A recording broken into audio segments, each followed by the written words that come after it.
Hello, and welcome to my lightning talk about library staff refresher. Part of my role as a library technician is being a member of the Citation Committee. The Citation Committee is made up of a great group of staff who love citation, and a big part of our job includes maintaining the citation guides, APA and MLA, and keeping up to date with any changes. In October 2018, we heard a whisper that APA 7th edition was coming. We began dividing up the work that meant updating the many web pages and tutorials featuring APA 6th edition. Once all the web pages and subject guides were updated, it was now time to inform the library staff of the new changes. By using the SpringShare LibWizard quiz product, a self-guided APA 7th refresher was created and ready to go by the summer of 2019. And we went live officially with APA 7th edition by the fall startup. To touch base with staff regarding the APA 7th changes, the Citation Committee created what we called citation boot camps. The 3 boot camps were sent out throughout 2020 using the LibWizard quiz, and we also included not just APA questions, but also MLA. Since going virtual, the library staff helping students through virtual reference noticed many repeat APA questions. To provide consistent information, the committee once again thought a refresher may help and was sent out in the spring 2021. The refresher consisted of 3 challenging APA questions that included creating a digital assignment, using an image in an assignment, and reproducing a table in an assignment. I'm also a member of a group testing new learning tools. Since it was my turn to create the spring refresher, I thought this would be a good opportunity to try out the LibWizard tutorials. LibWizard quizzes are more linear in format, whereas the LibWizard tutorial allows a nice flow of instruction and mini quizzes on the left side of a page and allowing the user to have an interactive session on the right side of the page. Learning to create the tutorial turned out to be an interesting and often frustrating exercise. I must say that all my questions were answered by SpringShare, and I'm happy to report that the tutorial came out great. The links will be provided by the Connect 5 committee. Thanks for listening, and I hope that you try the new tools and make some mistakes and create something to be proud of.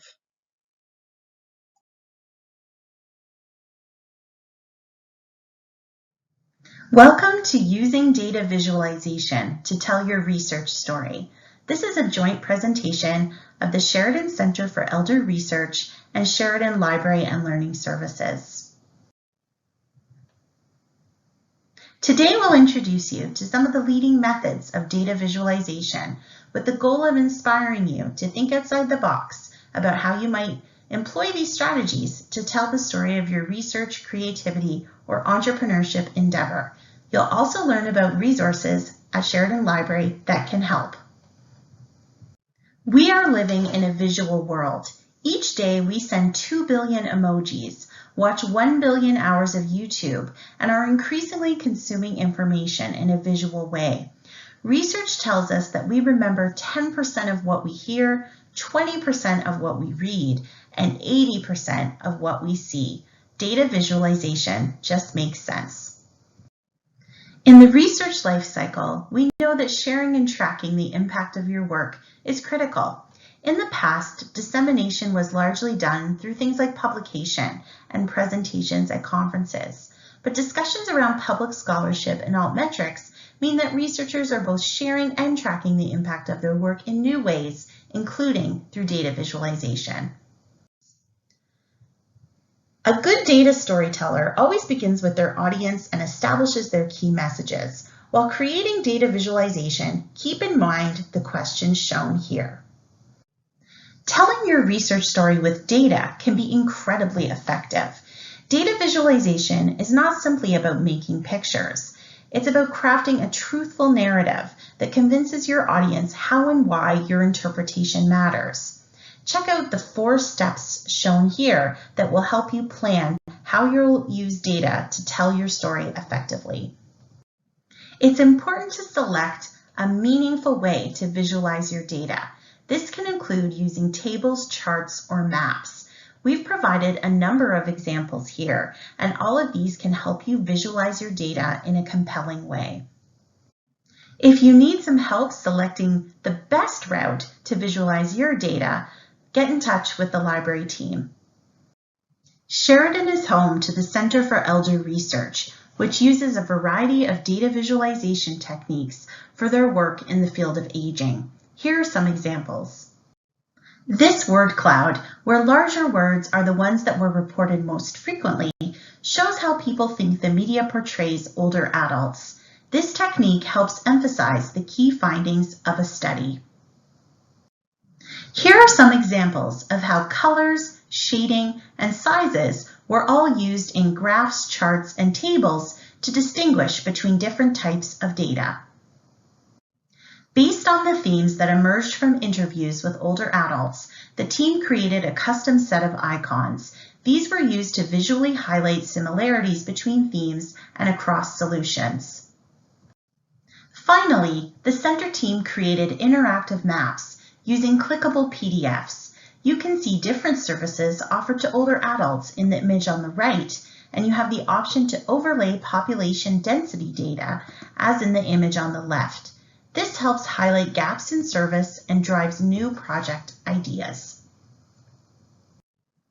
Here are some of the popular data visualization tools on the market. Some are free and open source, while others provide free versions with limited functionality, as well as paid versions with full functionality.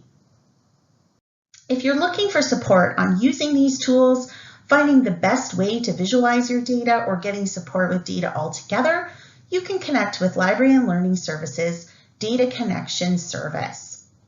To learn more about Data Connection, check out the link here and get in touch with us to find out how we can support you with your data projects. Sheridan Library subscribes to several data-related tools, including DLI from Statistics Canada, Odessi, which has thousands of original data sets, and Simply Analytics, which allows you to create thematic maps. Source is another place you can share your data and tell the story of your research in a visual way. The new Circa Digital Wall at Trafalgar Campus Library is another place where you can share the story of your research in a visual way. Get more eyes on your research with data visualization. The possibilities are endless.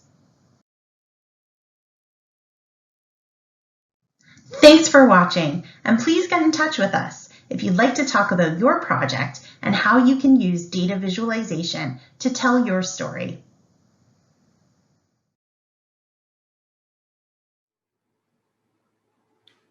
Welcome to my presentation. This talk is about stepping outside of my comfort zone, a library technician's perspective on collaboration and work during a pandemic. My name is Irshad Gulshan. I am a library technician at Sentinel College. Today I will be sharing my experience working from home during the COVID-19 pandemic.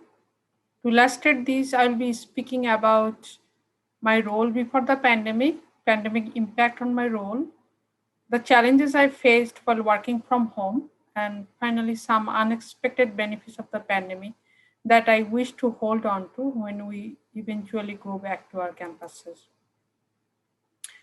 First, let's begin with what my typical role was before the pandemic. Most of my work was tied to the physicality of the library space. I was responsible for circulation, reference, technology support, physical reserves and e-reserves, book displays, shelf reading, and shelving. When the pandemic shut down our libraries and we transitioned to virtual workspace, I found myself in a situation where I was only able to continue working on virtual reference and e-reserves. That means the pandemic has altered the core aspects of my work, and it was necessary to find meaningful work to fill my time. Now, I would like to point out some challenges I faced while working from home. They are taking care of my family, strained mental health, adapting to the virtual workspace, finding appropriate office space at home, and lack of in person interaction with students and colleagues. Despite those challenges, I found a silver lining. Remote work has offered flexibility, and I embraced this opportunity to grow my skills, try new types of work, and explore new areas of the library. I have developed creativity, inquisitiveness, and collaboration during this time. I have developed creativity as I work to improve my digital skills through the creation of virtual displays. I have also learned to use a graphic design tool such as Canva, created my own designs, and use them for my displays. These are some examples of the virtual displays I created over the past year. I have developed inquisitiveness as I work to create materials to support the professional development of other members on our team.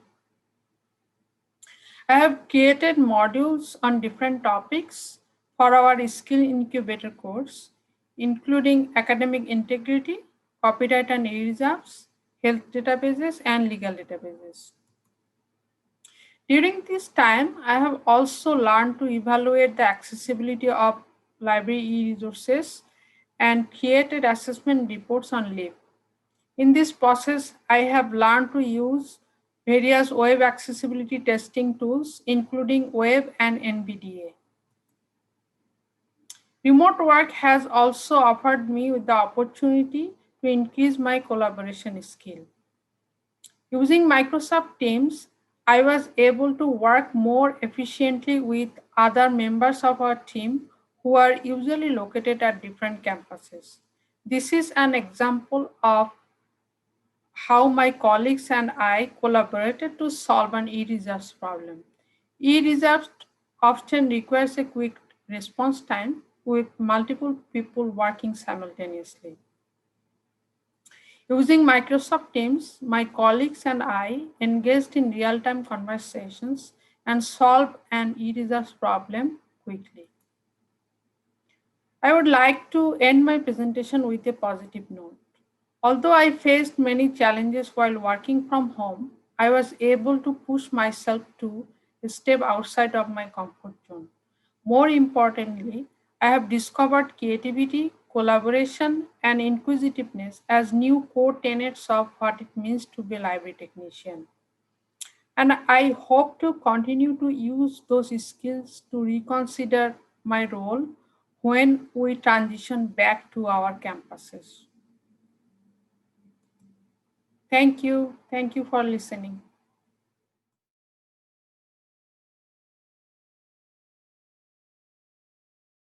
In October 2020, Seneca Libraries launched the Builder Series. This is an in-house professional development series for library staff involved in information literacy instruction. The series was developed in response to the shift to online learning. And when my director and I brainstormed this idea, we were super excited about it. We thought it was, going to be very exciting. It was a great way to bring together all the staff. It was a great way to sort of build camaraderie and highlight the work that we all do, and then also learn from each other. We were going to, call on the expertise of library staff, but then also invite people from outside the library to bring and share their knowledge and expertise. And we really felt like it was a great way to support and work with staff, and then sort of push forward through some really difficult times. So we prepared a really nice presentation, a nice PowerPoint, lots of wowie zowie flash to it, and we're all excited and presented to the staff at one of our first literacy team meetings of the year. And at the end of our presentation, we ask, "Are there any questions?" And it's dead silence. And then finally, one staff answers and says, "Why are we doing this?" And it was as if, the air just was sucked out of the virtual room and my heart sank. And I'm sure my director's was exactly the same. But it makes so much sense. We were this was right at the beginning when everybody was being asked to do so much and it was so exhausting. 7 months later, we held our Builder Series season finale, and this is a recording of that same staff member presenting her final project. So maybe some of you remember when the Builder Series was announced, I took in the presentation and I asked, why are we doing this? I really felt that the library staff at that time had adopted and created to the tipping point. We had to use different chat, different teaching software. There was ubiquitous vocabulary of synchronous, asynchronous, pivot. We had to adapt and we had to learn fast. But with the Builder Series, there came a camaraderie of the staff showing new tools for IL, and it really has been amazing. So I must, and I'm air quoting, circle back to my initial question of why are we doing this? And I have to admit that I get it. This perhaps was the biggest obstacle for me in the beginning, but I'm grateful to have had the opportunity to try a number of tools with equal amounts of failures and successes. And just recently, I came across a tweet from a Dr. McNulty, and to surmise, he said something to the effect of, too many young students are having their time and money wasted by being forced to use out-of-date tools because their professors are scared of new stuff. And I think that's going to be my own personal mantra for the Builder Series. So I have to say, I'm a believer, a believer, or whatever they want to call it.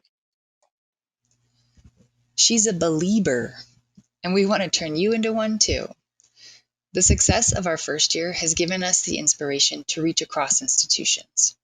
We want to enhance our teaching methods and build better learning material together. We're inviting all of you to participate in our professional development series to help sharpen information literacy instruction across the province.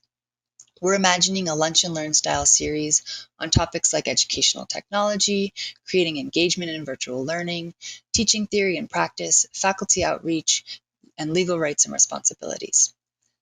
Let us know if you're interested in joining us. We're looking for planning committee members, speakers, and participants. You can reach out to us by contacting me directly, Liana Giovando. Thanks for your time and attention. I hope to see you at the next Builder Series. Hello, C5. Welcome to our lightning talk on decolonizing college catalogs. I'm Patricia Buckley, and I work at Sheridan College. My grandparents came from Europe to settle in southern Alberta, Treaty 7 region, where I grew up. I now live in Mississauga, which is covered by the Dish with One Spoon Treaty. I'm the chair of the CLO Decolonizing College Catalogs Subcommittee. I'm Najib Ahmed. I work at Humber College and live in Mississauga. As a first-generation Canadian who has chosen Canada as a homeland, I see my responsibility. What can I do to ensure my work represents a commitment to Indigenous voices, stories, and perspectives? Our group has been tasked with finding ways to replace offensive or inaccurate Library of Congress subject headings in our catalogs, such as Indians of North America. The goal is to find a comprehensive and collective solution for all 24 Ontario colleges, so each college does not have to do it alone. Our team comprises Ontario College library staff and an OCLS staff member. So why are we doing this? The broader level is encapsulated by this picture of Thomas Kiesik, a little boy who died of TB in a Regina residential school. Changing subject headings seems like a tiny drop in the bucket for addressing this history, but it's one place to start. On an immediate level, CLO initiated this project inspired by the recommendations from the Canadian Federation of Library Associations' response to the Truth and Reconciliation Report. Our team started this work by taking stock of the current landscape. The work of Ontario colleges on our team ranges from public disclaimers on offensive subject headings, to extensive work with bibliographic or authority files, to wanting to do the work but having no resources to start. We surveyed other libraries across Canada and generally found that, like us, people are searching for a common approach. Most are looking toward Library and Archives Canada for leadership. However, LAC is just starting on this project now. Our group recognizes that decolonization of library catalogs present immediate and long-term challenges to colleges' cataloging staff. It involves structural change in the control vocabulary thesaurus such as Library of Congress subject headings. We also see absence or lack of coverage of local indigenous communities' knowledge practice in Library of Congress subject headings. Recent decolonizing initiatives are centered on Western Canada. There are opportunities to explore indigenous subject heading thesauri with more Ontario or Eastern Canada focus. Incorporating decolonized subject headings in cataloging practice is another challenge for Ontario college libraries. The group has extensively brainstormed on possible scenarios and the work is in progress. Should we use bibliographic update approach where individual catalog records with colonial or offensive subject terms are identified in library catalog records? The catalogers adopt a workflow to update them with respectful metadata. On the other note, should colleges adopt authority record approach? The catalogers can update authority file on continuous basis and run an authority file of respectful subject headings to replace existing offensive terminologies. This will address any future evolution in metadata development surrounding controlled vocabularies. We also noted a need for quality control standardization to incorporate decolonization in vendor-provided records such as of ebooks. Colleges need to adopt a consistent standardization across the system for effective information retrieval and resource sharing at local level and at colleges' system-wide services such as interlibrary loan. So what's next for our team? We are surveying those colleges who are not represented in our group, and we are assessing the information we have been gathering to prepare best practices, resources, and assistance for all 24 colleges to implement decolonization. Stay tuned, and feel free to contact us with questions. Thank you so much.